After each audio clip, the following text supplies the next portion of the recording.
जय हिंद दोस्तों और वेलकम टू डार्क हॉर्स। आज है 15 जनवरी 2023 और आज का न्यूज़पेपर डिस्कशन हिंदू एनालिसिस ये रहा। आज का पहला न्यूज़ है, don't share details of Joshimath survey with media.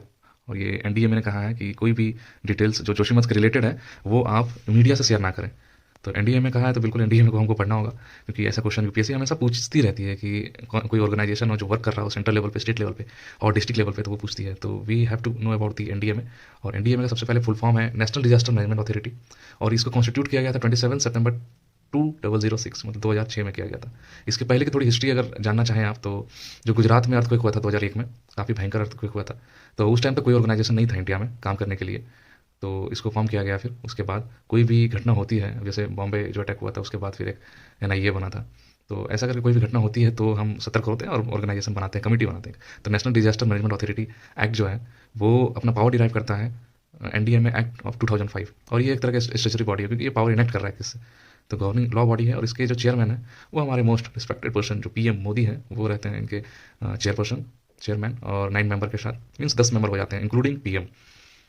और ये इसका जो रिस्पांस होता है, ये वर्क कैसे करता है, तो ये जो रिस्पांस होता है इसका, जो नेचुरल डिजास्टर है प्लस मैन मेड डिजास्टर दोनों पे ही काम करता है। अगर ऐसा अगर ऑप्शन में दे दिया जाए कि it's work only national disaster, तो ऐसा नहीं है, ये मैन मेड डिजास्टर जो होता है उस पर भी काम करता है। और ये 10th 5 ईयर प्लान के अंदर इसका सबसे पहला आया था कि इसको इंस्टीट्यूट करना चाहिए कमेटी जो डिजास्टर मैनेजमेंट को हेड करे। और इंडिया इसे भी साइन है, सिग्नेटरी है सेंडे फ्रेमवर्क का। तो सेंडे फ्रेमवर्क जापान में हुआ था 2015 में, और ये सेंडे फ्रेमवर्क बताता है कि नेशनल डिजास्टर मैनेजमेंट अथॉरिटी को एक तरह का रिडक्शन करना है, इसको कम करना है। जो डिजास्टर मैनेजमेंट है वो जो डिजास्टर है उसको कम करना है। 2015 से 2030 तक टारगेट था इसका, तो इंडिया इसका सिग्नेटरी है सेंडे फ्रेमवर्क का। तो ये आप याद रख सकते हैं, क्योंकि यूपीएससी क्वेश्चन जो बनाती है इस टाइप में भी बना देती है। और 3 ऑर्गेनाइजेशन काम करते हैं, जो सेंट्रल लेवल पे एनडीए में, और उसके बाद फिर स्टेट लेवल पे एसडीएम है, और डिस्ट्रिक्ट लेवल पे डीडीएम है। तो एनडीए में आपको पता ही है national disaster management authority act, SDM में state disaster management authority act, और डिस्ट्रिक्ट में जो हेड करते हैं, और स्टेट में मैं बता देना चाहता हूँ दोस्तों कि हेड करते हैं सीएम, और डिस्ट्रिक्ट में हेड करते हैं हमारे डीएम। तो district disaster management authority act, ये रहा एनडीएमए के बारे में। दूसरा जो न्यूज़ है, दूसरा जो आर्टिकल मुझे इंपॉर्टेंट लगा दोस्तों, वो है इसराइल। इसराइल काफ़ी न्यूज़ में भी चल रहा है, क्योंकि वो वेस्ट बैंक और फ़लस्तीन का मामला, इसमें बड़ा उलझा हुआ मामला चलता रहता है। कभी ये उस पर हमला कर देता है, कभी वो उस पर हमला कर देता है। तो इसराइल को आप बॉर्डरिंग कंट्री देख लें कम से कम, अगर बॉर्डरिंग कंट्री अगर पूछा जाए तो आप गलत ना करें इसमें।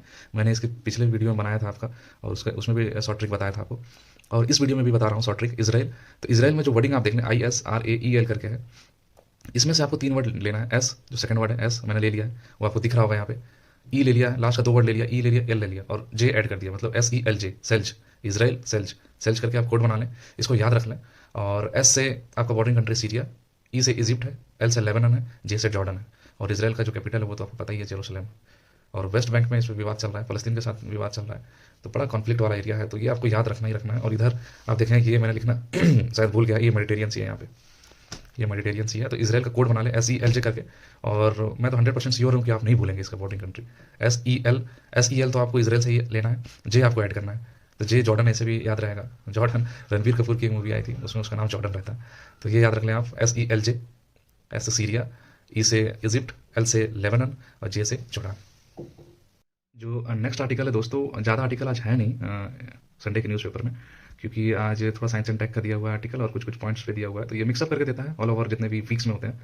तो मुझे G20 दिखा, तो मैं सोचा कि G20 का आपका ट्रिक भी बता दूं कि कैसे आप कंट्रीज़ को याद रख सकते हैं, क्योंकि 2021 में शायद क्वेश्चन पूछा हुआ था, डायरेक्टली पूछा हुआ था कि कौन कौन सा कंट्रीज़ G20 के अंदर आता है।